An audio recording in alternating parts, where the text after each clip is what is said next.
Dear students, ഈ വീഡിയോയിൽ നമ്മൾ ഇൻഡയറക്റ്റ് FM ട്രാൻസ്മിറ്ററിൻ്റെ ബ്ലോക്ക് ഡയഗ്രാമാണ് ഡിസ്കസ് ചെയ്യുന്നത്. ഇത് ഇൻഡയറക്റ്റ് FM ട്രാൻസ്മിറ്ററിൻ്റെ ബ്ലോക്ക് ഡയഗ്രാം ആണ്. ഇതിൽ രണ്ട് സെക്ഷനാണുള്ളത്.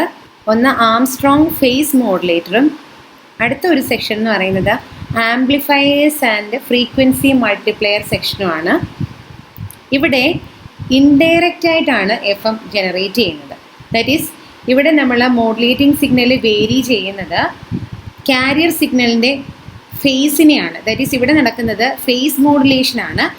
അത് ഇൻഡയറക്റ്റ് ആയിട്ട് ഫ്രീക്വൻസിയെ ചേഞ്ച് ചെയ്യിക്കും. ദാറ്റ് ഈസ് ഫ്രീക്വൻസി ഡീവിയേഷൻ ഉണ്ടാക്കും. അങ്ങനെയാണ് ഇൻഡയറക്റ്റ് ആയിട്ട് FM ജനറേറ്റ് ചെയ്യുന്നത്. അപ്പോൾ ഇവിടെ ഈ കാണിച്ചിരിക്കുന്നതാണ് ആംസ്ട്രോങ് ഫേസ് മോഡുലേറ്റർ. ഈ ഒരു സെക്ഷനാണ്. അതുകൊണ്ട് തന്നെ ഈ ട്രാൻസ്മിറ്ററിനെ നമ്മൾ ആംസ്ട്രോങ് ട്രാൻസ്മിറ്റർ എന്നും പറയുന്നുണ്ട്. That is Armstrong method of FM generation. ഇവിടെ ഈ ക്രിസ്റ്റൽ ഓസിലേറ്റർ ആണ് കാരിയർ സിഗ്നലിനെ ജനറേറ്റ് ചെയ്യുന്നത്. ക്രിസ്റ്റൽ ഓസിലേറ്റർ ജനറേറ്റ് ചെയ്യുന്ന കാരിയർ സിഗ്നൽ ഒരു 90 ഡിഗ്രി ഫേസ് ഷിഫ്റ്റ് വരുത്തിയതിന് ശേഷം ഇതിനെ ബാലൻസ്ഡ് മോഡുലേറ്ററിലേക്ക് കൊടുത്തിരിക്കുകയാണ്. ബാലൻസ്ഡ് മോഡുലേറ്റർ നമ്മൾ കഴിഞ്ഞ യൂണിറ്റിൽ പഠിച്ചതാണ്. ഇതൊരു AM മോഡുലേറ്റർ ആണ്. ഇതിൻ്റെ ഔട്ട്പുട്ട് എന്ന് പറയുന്നത് double side band suppressed carrier ആണ് ഇതിൻ്റെ ഔട്ട്പുട്ട്. അപ്പോൾ ബാലൻസ്ഡ് മോഡുലേറ്ററിൻ്റെ ഒരു ഇൻപുട്ട് എന്ന് പറയുന്നത് മോഡുലേറ്റിംഗ് സിഗ്നലും അടുത്ത ഒരു ഇൻപുട്ട് ദാറ്റ് ഈസ് കാരിയർ എന്ന് പറയുന്നത് 90 ഡിഗ്രി ഫേസ് ഷിഫ്റ്റഡ് കാരിയർ ആണ് വരുന്നത്. അപ്പോൾ ഇതിൻ്റെ ഔട്ട്പുട്ടാണ് ഞാൻ പറഞ്ഞത് double side band suppressed carrier ആണ് ഇതിൻ്റെ ഔട്ട്പുട്ടായിട്ട് വരുന്നത്.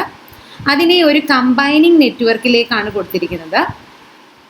ഈ കമ്പൈനിങ് നെറ്റ്വർക്ക് ഈ ബാലൻസ്ഡ് മോഡുലേറ്ററിൻ്റെ ഔട്ട്പുട്ടിനെയും ഈ ക്രിസ്റ്റൽ ഓസിലേറ്റർ ജനറേറ്റ് ചെയ്യുന്ന കാരിയർ ഫ്രീക്വൻസിയെയും കൂടി കമ്പൈൻ ചെയ്യുകയാണ് ചെയ്യുന്നത്. ദാറ്റ് ഈസ് DSB-SC സിഗ്നലും ഈ കാരിയർ കൂടി കമ്പൈൻഡ് ആയിട്ട് ആണ് നമുക്ക് ഔട്ട്പുട്ടിൽ വരുന്നത്. അതാണ് നമുക്ക് FM ആയിട്ട് വരുന്നത്. ഇവിടെ ജനറേറ്റ് ചെയ്ത് വരുന്ന FM എന്ന് പറയുന്നത് നാരോ ബാൻഡ് FM ആണ്. ദാറ്റ് ഈസ് ഇവിടുത്തെ ഫ്രീക്വൻസി ഡീവിയേഷൻ എന്ന് പറയുന്നത് വളരെ കുറവാണ്. ഇതിനെ വൈഡ് ബാൻഡ് FM ആക്കാൻ വേണ്ടിയിട്ട് ഇവിടെ വീണ്ടും multiplayer amplifier stage that is ഈ ഒരു സെക്ഷനിലേക്ക് കടത്തി വിടുകയാണ് ചെയ്യുന്നത്.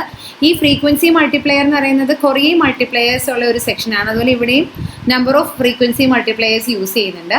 ഈ ഫ്രീക്വൻസി മൾട്ടിപ്ലെയർ പിന്നെ ഈ ഒരു മിക്സർ ലോക്കൽ ഓസിലേറ്റർ ഈ ഒരു കോമ്പിനേഷൻ ഈ ഒരു സെക്ഷനാണ് ഈ നാരോ ബാൻഡ് FMനെ വൈഡ് ബാൻഡ് FM ആയിട്ട് കൺവേർട്ട് ചെയ്യുന്നത്. വൈഡ് ബാൻഡ് FM എന്ന് പറയുന്നത് ഇവിടുത്തെ ഫ്രീക്വൻസി ഡീവിയേഷൻ എന്ന് പറയുന്നത് ലാർജ് ഫ്രീക്വൻസി ഡീവിയേഷൻ ആയിരിക്കും. ആ ഫ്രീക്വൻസി ഡീവിയേഷൻ ഇവിടെ അറ്റൈൻ ചെയ്യുന്നത് ഈ mixer local oscillator frequency multiplier that is ഈ ഒരു നെറ്റ്വർക്കാണ് ഈ narrow band FM that is combining network generate ചെയ്യുന്ന നാരോ ബാൻഡ് FMനെ വൈഡ് ബാൻഡ് FM ആയിട്ട് കൺവേർട്ട് ചെയ്യുന്നത്. അതിനുശേഷം ഈ വൈഡ് ബാൻഡ് FM ഈ ഫൈനൽ പവർ ആംപ്ലിഫയറിലേക്ക് കൊടുക്കുന്നു. ഇവിടെ വെച്ചിട്ട് നമുക്ക് ട്രാൻസ്മിറ്റ് ചെയ്യേണ്ട ആ സിഗ്നലിൻ്റെ പവർ ആംപ്ലിഫൈ ചെയ്തിട്ടാണ് അത് ആൻറ്റിനയിലേക്ക് കൊടുക്കുന്നത്. ആൻറ്റിന ഈ സിഗ്നലിനെ സ്പേസിലേക്ക് റേഡിയേറ്റ് ചെയ്യും. ഇവിടെ ഈ ഫ്രീക്വൻസി മൾട്ടിപ്ലെയറിൻ്റെ ഒന്നും ഫംഗ്ഷൻ ഞാൻ ഡീറ്റെയിൽഡ് ആയിട്ട് പറയുന്നില്ല. കാരണം അത് നമ്മൾ പ്രീവിയസ് ട്രാൻസ്മിറ്റേഴ്സിലൊക്കെ ഡീറ്റെയിൽഡ് ആയിട്ട് തന്നെ ഡിസ്കസ് ചെയ്തതാണ്. ഈ നാരോ ബാൻഡ് FM ജനറേഷനെ നമുക്ക് ഈ ഒരു സിമ്പിൾ ഡയഗ്രം കൊണ്ട് റെപ്രസെൻറ്റ് ചെയ്യാം. ദാറ്റ് ഈസ് M(t) എന്ന് പറയുന്നത് നമ്മുടെ മെസ്സേജ് സിഗ്നലാണ്. അതുപോലെ തന്നെ ഈ ക്രിസ്റ്റൽ ഓസിലേറ്റർ ജനറേറ്റ് ചെയ്യുന്നത് കാരിയർ സിഗ്നലാണ്. ഇത് രണ്ടും കൂടി നമ്മൾ ഈ പറഞ്ഞ ഈ Armstrong phase modulator that is phase മോഡുലേറ്ററിലേക്ക് വരുന്നു. ഈ ഫേസ് മോഡുലേറ്ററിൻ്റെ ഔട്ട്പുട്ട് എന്ന് പറയുന്നത് FM ആണ്. ഇത് നാരോ ബാൻഡ് FM ആണ്.